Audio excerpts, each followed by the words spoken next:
मोहनदास करमचंद गांधी की हत्या 30 जनवरी 1948 की शाम नई दिल्ली स्थित बिड़ला भवन में गोली मारकर की गई थी। वे रोज शाम वहां प्रार्थना किया करते थे।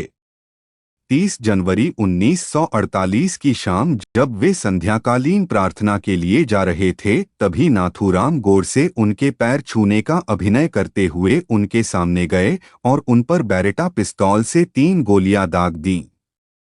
इस मुकदमे में नाथूराम गोडसे सहित 8 लोगों को हत्या की साजिश में आरोपी बनाया गया। इन 8 लोगों में से 3 आरोपियों शंकर किस्तया, दिगंबर बड़गे, विनायक दामोदर सावरकर में से दिगंबर बड़गे के सरकारी गवाह बनने के कारण बरी कर दिया गया। शंकर किस्तया को उच्च न्यायालय में अपील करने पर माफ कर दिया गया। सावरकर के खिलाफ कोई सबूत नहीं मिलने से अदालत ने उन्हें मुक्त कर दिया।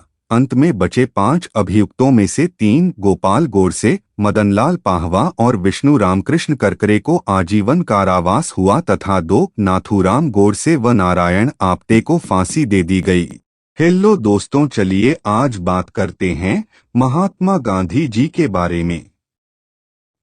2 अक्टूबर 1869 में जब गुजरात के पोरबंदर शहर में गांधी जी का जन्म हुआ, उनके पिता का नाम करमचंद गांधी और मां का नाम पुतलीबाई था। भले ही गांधी जी पोरबंदर शहर में पैदा हुए थे, जन्म के कुछ दिन बाद ही पूरा परिवार राजकोट में रहने लगा और गांधी जी की शुरुआती पढ़ाई भी वहीं से हुई थी और बचपन से ही किताबों को अपना दोस्त मानते थे।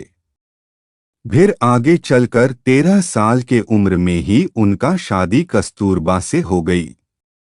दरअसल भारत में पहले शादी छोटे उम्र में ही हो जाती थी।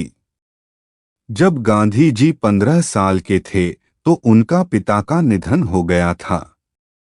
पिता के निधन के 1 साल बाद ही उनका एक बेटा हुआ था, लेकिन दुर्भाग्य से जन्म के कुछ साल बाद ही बच्चे का मृत्यु हो गया और इस तरह गांधी जी के ऊपर दुखों का पहाड़ टूट पड़ा और फिर 1887 में अहमदाबाद हाई स्कूल से पढ़ाई पूरी की और आगे चलकर गांधी जी लंदन जाकर लॉ की पढ़ाई करी और भी 1888 में गांधी जी दूसरी बार पिता बने और इसलिए उनकी मां नहीं चाहती थी वह अपनी परिवार छोड़कर दूर जाएं और कैसे भी करके अपने मां को मनाया। फिर 4 सितंबर 1888 को लंदन पढ़ाई के लिए चले गए और फिर 1891 में पढ़ाई पूरी करके वह वापस भारत आ गए। हालांकि लंदन में पढ़ाई के बजुड़ भी नौकरी के लिए काफी भागा दौड़ी करनी पड़ी। फिर 1893 में एक भारतीय कंपनी में उनको नौकरी मिली। हालांकि उस नौकरी के लिए उनको साउथ अफ्रीका जाना पड़ा और साउथ अफ्रीका में बिताए गए साल गांधी जी के जीवन में से सबसे कठिन समय था।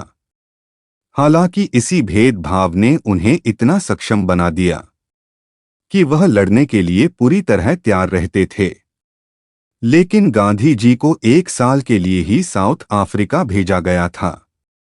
वहां रह रहे लोग और भारतीयों के हक के लिए वह 20 साल तक लड़ते रहे और इसी दौरान उन्होंने नेशनल इंडियन कांग्रेस के आस्थापना की थी और फिर गोपाल कृष्ण गोखले जो कि इंडियन नेशनल कांग्रेस के लीडर थे, उन्होंने गांधी जी से भारत वापस आकर अपने देश को आजाद कराने के लिए लोगों की मदद करने की बात कही और इस तरह से 1915 में गांधी जी भारत वापस आ गए और अहिंसा के मार्ग पर चलते हुए भारत के लोगों में एकता की गांठ बांध दी। यहाँ पर अलग अलग धर्म और जात के लोगों को भी एक साथ लाने का काम किया और 1922 में गांधी जी ने असहयोग आंदोलन चलाया, जिसमें अंग्रेजी का इस्तेमाल भारतीयों लोगों ने लगभग बंद ही कर दिया था।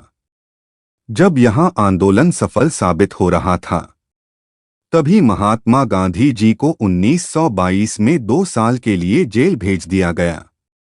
हालांकि गांधी जी को जेल जाने पर लोगों के अंदर और भी गुस्सा आ गया, जिसके वजह से पूरा भारत अब एक होने लगा था।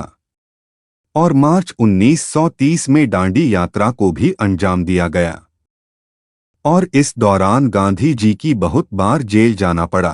गांधी जी के साथ साथ बाकी क्रांतिकारियों ने मिलकर 1947 में देश को आज़ाद कराने में सभी एक साथ थे और 15 अगस्त 1947 को हमारा देश आज़ाद हो गया।